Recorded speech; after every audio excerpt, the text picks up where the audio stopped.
കോഴിക്കോട് താമരശ്ശേരി അടിവാരത്ത് ആഷിഖ് എന്ന ചെറുപ്പക്കാരൻ ഒരു ദിവസം തൊട്ടയൽപക്കത്തുള്ള വീട്ടിൽ പോയി ഒരു വെട്ടുകത്തി ചോദിച്ചു. എന്തിനാണ് വെട്ടുകത്തി എന്ന് ആ വീട്ടുകാർ ചോദിച്ചപ്പോൾ ആഷിഖ് പറഞ്ഞ മറുപടി തേങ്ങ പൊതിക്കുവാൻ വേണ്ടിയിട്ടാണ് എന്നാണ്. ആ വെട്ടുകത്തിയുമായി ആഷിഖ് തൻ്റെ വീട്ടിലേക്ക് മടങ്ങിയെത്തിയതിനു ശേഷം രോഗബാധിതയായ സ്വന്തം ഉമ്മ സുബൈദയെ അതിക്രൂരമായി വെട്ടിക്കൊലപ്പെടുത്തി. പോലീസ് എത്തി ചോദ്യം ചെയ്തപ്പോൾ നിർവികാരനായ ആഷിഖ് പറഞ്ഞത് തനിക്ക് ജന്മം നൽകിയതിനുള്ള പാരിതോഷികമായിട്ടാണ് തൻ്റെ ഉമ്മയെ ക്രൂരമായി കൊലപ്പെടുത്തിയത് എന്നാണ്. അവിടുത്തെ വില്ലൻ ആഷിഖ് ആയിരുന്നില്ല, ആഷിഖിന്റെ ഉള്ളിലുണ്ടായിരുന്ന ലഹരിയായിരുന്നു. അവിടെ മാത്രമല്ല, കൊടുങ്ങല്ലൂരിൽ അമ്മയെ മകൻ കഴുത്തറുത്ത് കൊലപ്പെടുത്തുമ്പോഴും, കുണ്ടറയിൽ മകൻ അമ്മയെയും മുത്തച്ഛനെയും ചുറ്റിക കൊണ്ട് തലക്കടിച്ച് കൊലപ്പെടുത്തുമ്പോഴും, തിരുവനന്തപുരത്ത് 9ാം ക്ലാസ്സുകാരൻ 12ാം ക്ലാസ്സുകാരനെ കുത്തിക്കൊല്ലുമ്പോഴും, കോട്ടയം കാരിത്താസിൽ സിവിൽ പോലീസ് ഓഫീസറെ ആക്രമിച്ച് കൊലപ്പെടുത്തുമ്പോഴും, പറവൂരിൽ അയൽവീട്ടുകാരൻ തൊട്ടയൽപക്കത്തുള്ള വീട്ടിൽ പോയി അമ്മയും മകളെയും കൊച്ചുമകളുടെ മുന്നിൽ വെച്ച് കുത്തിക്കൊലപ്പെടുത്തുമ്പോഴുമെല്ലാം വില്ലനായി പ്രവർത്തിച്ചത് ഇതേ ലഹരി തന്നെയായിരുന്നു. 2 മാസം മുൻപ് വരെ മലയാളികൾ നിത്യേന എന്നതുപോലെ വായിച്ച് അസ്വസ്ഥപ്പെട്ട് അലോസരപ്പെട്ട് എപ്പോഴാണ് ഇതുപോലെ ലഹരി ഉപയോഗിച്ച ഒരു അക്രമകാരി തൻ്റെ വീട്ടിലേക്ക് വന്ന് തൻ്റെ ജീവന് വരെ ഭീഷണി ഉണ്ടാക്കുകയെന്ന് ആശങ്കപ്പെട്ടിരുന്ന നാളുകളായിരുന്നുവെങ്കിൽ ഇപ്പോൾ അത്തരത്തിലൊരു വാർത്തയും നമ്മുടെ മുന്നിലേക്ക് വരാനില്ല. എന്താണ് കാരണം? ഒറ്റ കാരണമേ ഉള്ളൂ. കേരളത്തിൽ ഇപ്പോൾ ഒരു കൊടുങ്കാറ്റ് ആഞ്ഞു വീശിക്കൊണ്ടിരിക്കുകയാണ്. സാധാരണ കൊടുങ്കാറ്റിൽ മനുഷ്യർക്ക് നഷ്ടമാണ് ഉണ്ടാകുന്നതെങ്കിൽ കേരളത്തിൽ ആഞ്ഞു വീശുന്ന ഈ കൊടുങ്കാറ്റിൽ മലയാളിക്ക് നേട്ടങ്ങൾ മാത്രമാണ്. ആ കൊടുങ്കാറ്റിന്റെ പേര് തൂഫാൻ എന്നാണ്. ആ തൂഫാൻ കൊടുങ്കാറ്റിൽ കേരളത്തിൽ ആഴത്തിൽ വേരുറപ്പിച്ചിരുന്ന ലഹരി മാഫിയയുടെ അടിവേര് പിഴുതെറിയുന്ന കാഴ്ചയാണ് നാം ഇന്ന് കണ്ടുകൊണ്ടിരിക്കുന്നത്. അമ്പേ പരാജയമായിരുന്ന വിജയൻ സർക്കാരിന്റെ ഏറ്റവും വലിയ പരാജയം എന്താണ് എന്ന് ചോദിച്ചാൽ ഞാൻ പറയും, കേരളത്തിൽ ലഹരി മാഫിയ ആഴത്തിൽ വേരൂന്നിയപ്പോൾ ഇന്ത്യയുടെ ഡ്രഗ് ക്യാപിറ്റലായി കേരളം മാറുന്ന കാഴ്ചയെ നിസ്സംഗതയോടുകൂടി നോക്കി നിൽക്കുവാൻ മാത്രം കഴിഞ്ഞ ഒരു മുഖ്യമന്ത്രിയായിരുന്നു, ആഭ്യന്തരമന്ത്രിയായിരുന്നു വിജയൻ. തളിപ്പറമ്പും കല്യാശ്ശേരിയും തൃക്കരിപ്പൂരും അടക്കമുള്ള പാർട്ടി കോട്ടകൾ തകർന്നിട്ടുണ്ട് എങ്കിൽ അതിലൊരു കാരണം വീട്ടിൽ വേവലാതിയുമായി കഴിഞ്ഞിരുന്ന അമ്മമാർ തങ്ങളുടെ മക്കളോ മക്കളുടെ കൂട്ടുകാരായ മക്കളോ ലഹരിക്ക് പിന്നാലെ പായുമ്പോൾ ഒന്നും ചെയ്യുവാൻ കഴിയാത്ത വിജയന്റെ സർക്കാരിനെ താഴെ ഇറക്കുക എന്നൊരു ലക്ഷ്യം കൂടി അവരുടെ മനസ്സിലുണ്ടായിരുന്നു എന്നുള്ളത് കൊണ്ടാണ്. തെലുങ്ക് ആക്ഷൻ സിനിമകളിലൊക്കെ കണ്ടതുപോലെയുള്ള അപകടകരമായ ജീവിത സാഹചര്യമായിരുന്നു ഇടക്കാലത്ത് മലയാളിക്ക് ജീവിക്കേണ്ടി വന്നത്. അത് ഈ ലഹരി മാഫിയ നടത്തുന്ന അക്രമങ്ങളും കൊട്ടേഷൻ പ്രവൃത്തിയും കൊലപാതകങ്ങളും മാത്രമല്ല, ലഹരി ഉപയോഗിച്ചുകൊണ്ട് റോഡിൽ നടത്തിക്കൊണ്ടിരുന്ന തേർവാഴ്ചകൾ, അതുമൂലമുണ്ടാകുന്ന അപകടങ്ങൾ, അപകട മരണങ്ങൾ. എന്തിനേറെ പറയുന്നു, നമ്മൾ വാഹനവുമായി റോഡിലേക്കൊന്ന് ഇറങ്ങുമ്പോൾ നമ്മുടെ വാഹനത്തെ അമിത വേഗത്തിൽ അപകടകരമാം വിധം മറ്റൊരു വാഹനം ഓവർടേക്ക് ചെയ്താൽ എന്താണ് ഈ കാണിക്കുന്നതെന്ന് ചോദിക്കുവാനുള്ള ധൈര്യം പോലും നമുക്കില്ലായിരുന്നു. നമ്മൾ പറയും മരുന്നടിച്ചിട്ടുള്ള ആരെങ്കിലും ആയിരിക്കും, നമുക്കങ്ങ് വിട്ടുകളയാമെന്ന്. അങ്ങനെ പറഞ്ഞു തുടങ്ങിയിടത്ത് തൊട്ട് സ്കൂളിലേക്ക് മക്കളെ അയക്കാൻ ഇവർ ലഹരിയുടെ പിടിയിൽ പെടുമോ എന്ന് ആശങ്കപ്പെട്ടിരുന്ന അമ്മമാരടക്കമുള്ള ആളുകളുടെ ആശങ്കയ്ക്കിടയിലേക്കാണ് വിജയൻ താഴെ വീഴുന്നതും UDFന്റെ സർക്കാർ അധികാരത്തിലേറുന്നത്. 10 വർഷങ്ങൾക്ക് ശേഷം അധികാരത്തിൽ വരുന്നൊരു സർക്കാരിന് ശ്രീ VD സതീശൻ മുഖ്യമന്ത്രിയായിരിക്കുമ്പോൾ, ശ്രീ രമേശ് ചെന്നിത്തല ആഭ്യന്തരമന്ത്രിയായിരിക്കുമ്പോൾ വേണമെങ്കിൽ ആയിരക്കണക്കിന് കോടി രൂപയുടെ വമ്പൻ പ്രോജക്റ്റുകളുമായി കേരളത്തിൻ്റെ കളം പിടിക്കാമായിരുന്നു. എന്നാൽ ഈ സർക്കാർ ഐക്കോണിക് പ്രോജക്റ്റ് ആക്കിയിരിക്കുന്നത് ഓപ്പറേഷൻ തൂഫാനെയാണ്. ഈ സർക്കാർ പറയുകയാണ്, ഞങ്ങളുടെ പ്രയോറിറ്റി കണ്ണീരൊഴുക്കിയ ആശങ്കപ്പെട്ട പാവപ്പെട്ട അമ്മമാരുടെ കണ്ണീരൊപ്പുക എന്നുള്ളതാണ്.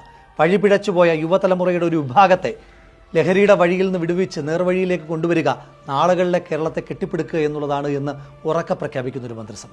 ശ്രീ രമേശ് ചെന്നിത്തലയെ പോലെ എക്സ്പീരിയൻസ്ഡ് ആയിട്ടുള്ള ഒരു വ്യക്തി കേരളത്തിന്റെ ആഭ്യന്തരമന്ത്രിയാകുമ്പോൾ വേണമെങ്കിൽ പോലീസ് സേനയിൽ അടിമുടി മാറ്റങ്ങൾ കൊണ്ടുവന്ന് പെട്ടെന്ന് കയ്യടി നേടാമായിരുന്നു. പക്ഷേ രമേശ് ചെന്നിത്തല എന്ന ദീർഘകാലത്തെ പാരമ്പര്യമുള്ള രാഷ്ട്രീയക്കാരനേക്കാൾ രോഹിത്തിൻ്റെ രമിത്തിൻ്റെ പിതാവ് എന്ന വൈകാരികതയുമായിട്ടാണ് ഓപ്പറേഷൻ തൂഫാൻ എന്ന് പറയുന്ന വലിയ പദ്ധതിയുമായിട്ട് അദ്ദേഹം ഇറങ്ങിത്തിരിച്ചിരിക്കുന്നത്.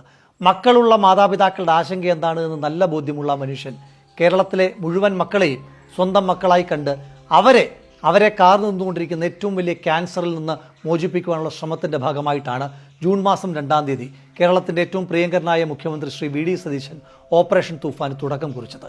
ഈ 45 ദിവസം കൊണ്ട് കേരളത്തിൽ ഏറ്റവും അധികം ചർച്ച ചെയ്യുന്ന പേരായി തൂഫാൻ മാറിയിരിക്കുന്നു എന്നുള്ളത് ഏതൊരു മലയാളിക്കും അഭിമാനവും സന്തോഷവും നിർവൃതിയും സമാധാനവും നൽകുന്നതാണ്. ഓപ്പറേഷൻ തൂഫാൻ എന്നത് ഒരു തട്ടിക്കൂട്ട് പദ്ധതിയല്ല.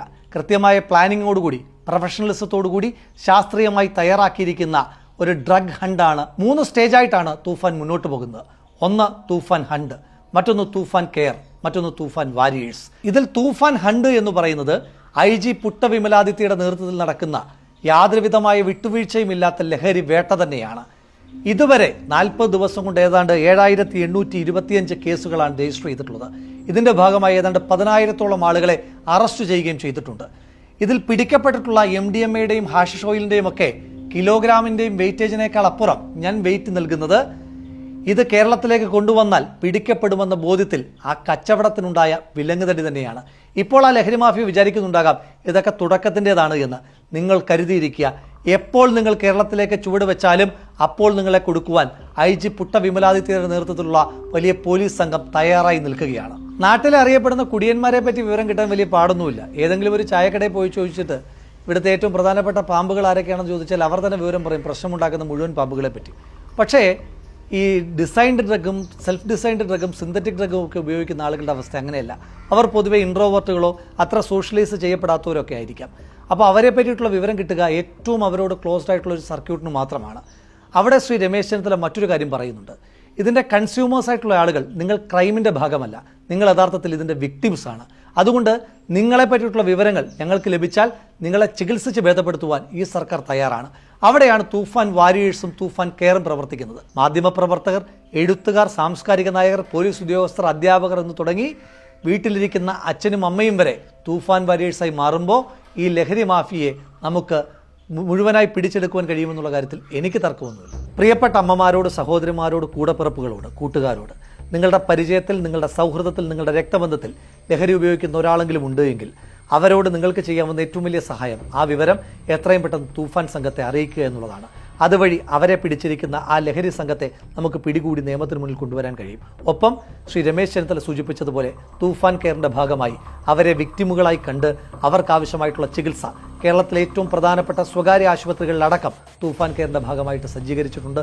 അവർക്ക് ചികിത്സ കൊടുക്കുവാൻ കഴിയും. നമ്മുടെ വില്ലന്മാർ ഈ സംസ്ഥാനത്തിൻ്റെ അതിർത്തിയും രാജ്യത്തിൻ്റെ അതിർത്തിയും ഒക്കെ കടന്ന വലിയ അന്തർദേശീയ ഭീകരന്മാരാണ്. അത്യാധുനികമായ ആയുധങ്ങളും അത്യാധുനികമായ ആശയവിനിമയ സംവിധാനങ്ങളും അത്യാധുനികമായ വിനിമയ നെറ്റ്വർക്കുമൊക്കെയുള്ള ഇവരെ നേരിടാൻ 50,000-ഓളം വരുന്ന പോലീസ് സേനയും കൊണ്ട് മാത്രം കഴിയുകയില്ല. CD മൂസയിൽ പറയുന്നൊരു ഡയലോഗുണ്ട്, തോക്ക് തരാൻ പക്ഷെ വെടിവെക്കുവാൻ പാടില്ല എന്ന്. അങ്ങനെ വെടിവെക്കുവാൻ പാടില്ലാത്ത തോക്കും അരയിൽ കരുതി കയ്യിലൊരു മുളവടിയുമായി വന്ധ്യംകരിക്കപ്പെട്ട് ഏറ്റവും ആത്മവിശ്വാസം തകർക്കപ്പെട്ട ഒരു ഫോഴ്സിന് 2 മാസം കൊണ്ട് പരമാവധി എനർജിയും കോൺഫിഡൻസും കൊടുത്ത് അവരെ സജ്ജമാക്കി നിർത്തിയിരിക്കുകയാണ് കേരളത്തിലെ പോലീസ്. 50,000-ഓളം വരുന്ന പോലീസ്, നമ്മൾ 3.5 കോടി വരുന്ന മനുഷ്യന്മാരുടെ സഹായത്തോടു കൂടി ഈ ലഹരി മാഫിയയെ ഈ കേരളത്തിൻ്റെ മണ്ണിൽ മുട്ടുകുത്തിക്കുക തന്നെ ചെയ്യും. അതിന് നിങ്ങളുടെ സഹായവും വളരെ പ്രധാനപ്പെട്ടതാണ്. അവിടെയാണ് ഈ പദ്ധതിയെ കൂടുതൽ ജനകീയമാക്കുവാൻ വേണ്ടിയിട്ടുള്ള റാലികളും പ്രവർത്തനങ്ങളുമായി ശ്രീ രമേശ് ചെന്നിത്തല മുന്നോട്ട് പോകുന്നത്.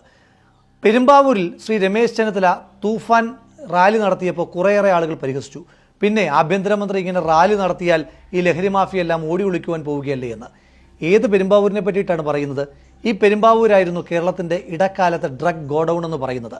അവിടെ ഭായിമാരുടെ കോളനികളും അല്ലാതെയുള്ള ആളുകളുടെ ലഹരി കോളനികളുമൊക്കെയായി ലഹരി ഏറ്റവും സ്വതന്ത്രമായി വ്യാപിച്ചുകൊണ്ടിരിക്കുന്നിടത്ത് ഇതിനെ പിടിക്കാൻ പൂട്ടാൻ ഞാൻ തന്നെ വരും എന്ന് പറഞ്ഞുകൊണ്ട് മുണ്ടും മടക്കി കുത്തിക്കൊണ്ടു പോകുന്ന ഒരു ആഭ്യന്തരമന്ത്രി, ആ ആഭ്യന്തരമന്ത്രിയും ജനപ്രതിനിധികളുമൊക്കെ ആ നാടിന് കൊടുക്കുന്ന ആത്മവിശ്വാസം ചെറുതല്ല. നമ്മുടെ ഗവർണൻസ് എന്താണ് എന്ന് സാധാരണഗതിയിൽ ചിന്തിക്കാറില്ലേ? 2 മാസം മുൻപുള്ള അതേ പോലീസ് തന്നെയല്ലേ ഇപ്പോഴും ഉള്ളത്? 2 മാസത്തിനിടയിൽ ഏതെങ്കിലും പോലീസിന്റെ പുതിയ റിക്രൂട്ട്മെന്റ് ഉണ്ടായോ? ഇല്ല. ഉദ്യോഗസ്ഥന്മാർ പഴയ ആളുകൾ തന്നെയല്ലേ? പോലീസുകാരും പഴയ ആളുകൾ തന്നെയല്ലേ? എവിടെയാണ് മാറ്റം ഉണ്ടായത്? കേരളത്തിൻ്റെ മുഖ്യമന്ത്രി നിർഗുണനായ വിജയൻ മാറി ശ്രീ VD സതീശൻ മുഖ്യമന്ത്രി വരുന്നു. കേരളത്തിൻ്റെ ആഭ്യന്തരമന്ത്രി പരാജയനായ വിജയൻ മാറിയിട്ട് ശ്രീ രമേശ് ചെന്നിത്തല വരുന്നു. ഈ 2 മാറ്റം കൊണ്ട് മാത്രം കേരളത്തിലെ പോലീസ് ഫോഴ്സ്, അവരുടെ എണ്ണം ഇപ്പോഴും 50,000 എങ്കിലും ഞങ്ങൾക്ക് മുകളിൽ കരുത്തുറപ്പുള്ള, ആർജവമുള്ള, വിട്ടുവീഴ്ച ചെയ്യാത്തുള്ള ഭരണാധികാരികളുണ്ട് എന്ന ആത്മവിശ്വാസത്തോടുകൂടി പ്രവർത്തിക്കുവാനുള്ള ധൈര്യമുണ്ടായി. ആ കോൺഫിഡൻസ് പോലീസ് ഉദ്യോഗസ്ഥന്മാർക്കുമുണ്ട്. പോലീസ് ഈ ലഹരി മാഫിയെ പിടിക്കുമെന്നുള്ള കോൺഫിഡൻസ് ജനങ്ങൾക്കുമുണ്ട്. ആ കോൺഫിഡൻസിന്റെ പേരാണ് ഗുഡ് ഗവർണൻസ്. ഇന്ത്യയിൽ ഏതെങ്കിലും ഒരു സംസ്ഥാനത്തിന്റെ ആഭ്യന്തരമന്ത്രി മറ്റ് സംസ്ഥാനങ്ങളിലെ DGPമാരെ വിളിച്ചു ചേർക്കുന്ന ഒരു കോൺഫറൻസിനെ പറ്റി നിങ്ങൾ എപ്പോഴെങ്കിലും കേട്ടിട്ടുണ്ടോ? രാജ്യത്തിൻ്റെ ആഭ്യന്തരമന്ത്രി ചെയ്യാറുണ്ട്. പക്ഷേ ആ കാഴ്ച കേരളം ഒരാഴ്ച മുൻപ് കണ്ടു. തിരുവനന്തപുരത്ത് സൗത്ത് ഇന്ത്യൻ സ്റ്റേറ്റുകളിലെ DGPമാരെല്ലാം ശ്രീ രമേശ് ചെന്നിത്തല വിളിച്ചു ചേർത്ത കോൺഫറൻസിൽ പങ്കെടുത്തു. കേരളം എന്ന് പറയുന്ന ഒരു കൺസ്യൂമർ സ്റ്റേറ്റാണ്. എല്ലാ സാധനങ്ങൾക്കും നമ്മൾ മറ്റ് സംസ്ഥാനങ്ങളെയാണ് ആശ്രയിക്കുന്നത്. ലഹരിയുടെ കാര്യത്തിലും നമ്മളൊരു കൺസ്യൂമർ സ്റ്റേറ്റ് തന്നെയാണ്. ലഹരിക്ക് ഏറ്റവും അധികം ആശ്രയിക്കുന്നത് ഇതര സംസ്ഥാനങ്ങളെയാണ്.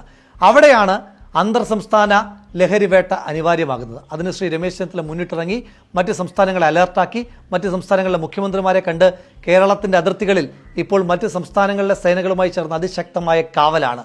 ഒരു പഴുതിലൂടെ പോലും ലഹരി കേരളത്തിലേക്ക് കടക്കുന്നില്ല എന്ന് ഉറപ്പുവരുത്തുന്ന ബാധ്യത കേരളത്തിൻ്റെ ആഭ്യന്തരമന്ത്രി സ്വമേധയാ ഏറ്റെടുത്തിരിക്കുകയാണ്. നാനടിച്ചാൽ താങ്കമാട്ടെ 4 മാസം തൂങ്കമാട്ടെ വിജയുടെ ഏറ്റവും പ്രശസ്തമായ പാട്ടുകളിലൊന്നാണ്. ആ വിജയ് കേരളത്തിലേക്ക് എത്തുകയാണ്. കാരണം വിജയേക്കാൾ ശക്തമായി ലഹരി മാഫിയെ അടിച്ചു വീഴ്ത്തി അവരുടെ ഉറക്കം കെടുത്തിയിരിക്കുന്ന കേരളത്തിന്റെ ഗവർണൻസിനെ കാണുവാൻ ഓപ്പറേഷൻ തൂഫാൻ ഐക്യദാർഢ്യവുമായി വിജയ് പോലും കേരളത്തിലേക്ക് എത്തുന്ന തരത്തിൽ ഓപ്പറേഷൻ തൂഫാൻ ഈ രാജ്യമാകെ ഒരു തരംഗമായി മാറിയിരിക്കുകയാണ്.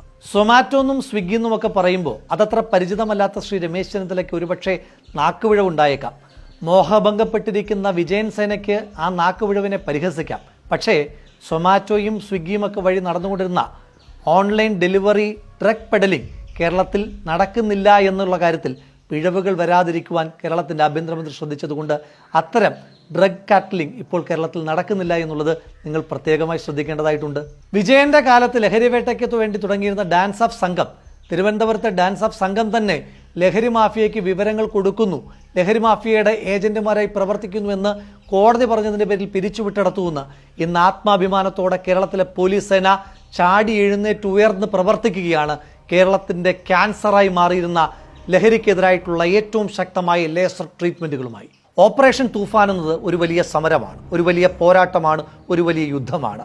ലഹരിക്കെതിരായിട്ട്, ഈ നാട് നേരിടുന്ന ഏറ്റവും വലിയ വിപത്തിനെതിരായിട്ട് നമ്മൾ നടത്തുന്ന യുദ്ധം. ഇവിടെ നമുക്ക് ജാതിയില്ല, നമുക്ക് മതമില്ല, നമുക്ക് രാഷ്ട്രീയമില്ല. ഇവിടെ നമുക്ക് അഭിപ്രായ വ്യത്യാസങ്ങളില്ല.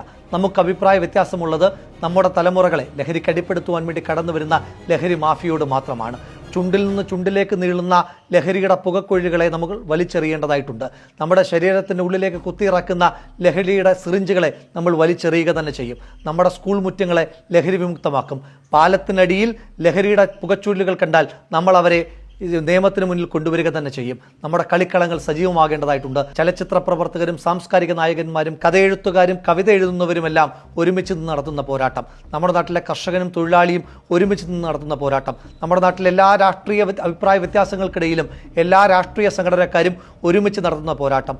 ഞാനും നിങ്ങളും വാരിയേഴ്സാണ്, ഓപ്പറേഷൻ തൂഫാന്റെ വാരിയേഴ്സാണ്. പിടിക്കപ്പെട്ട ലഹരി പദാർത്ഥങ്ങളുടെ ആകെ വെയിറ്റിനേക്കാൾ, രജിസ്റ്റർ ചെയ്യപ്പെട്ട കേസുകളുടെ ആകെ എണ്ണത്തേക്കാൾ, ജയിലിൽ കിടക്കുന്ന ആകെ പ്രതികളുടെ മൊത്തം സ്ട്രെങ്ത്തിനേക്കാൾ ഇത് നാട്ടിലുണ്ടാക്കിയിരിക്കുന്ന ഏറ്റവും വലിയ സാമൂഹ്യമായിട്ടുള്ള റിഫ്ലക്ഷൻ എന്ന് പറയുന്നത് നമ്മളെ ഇത്രനാൾ പേടിപ്പിച്ചുകൊണ്ടിരുന്ന, നാം ഇത്രനാൾ പേടിച്ചുകൊണ്ടിരുന്ന ആ വലിയ മാഫിയ നെറ്റ്വർക്ക് അവർ പേടിച്ചു തുടങ്ങിയിരിക്കുന്നു.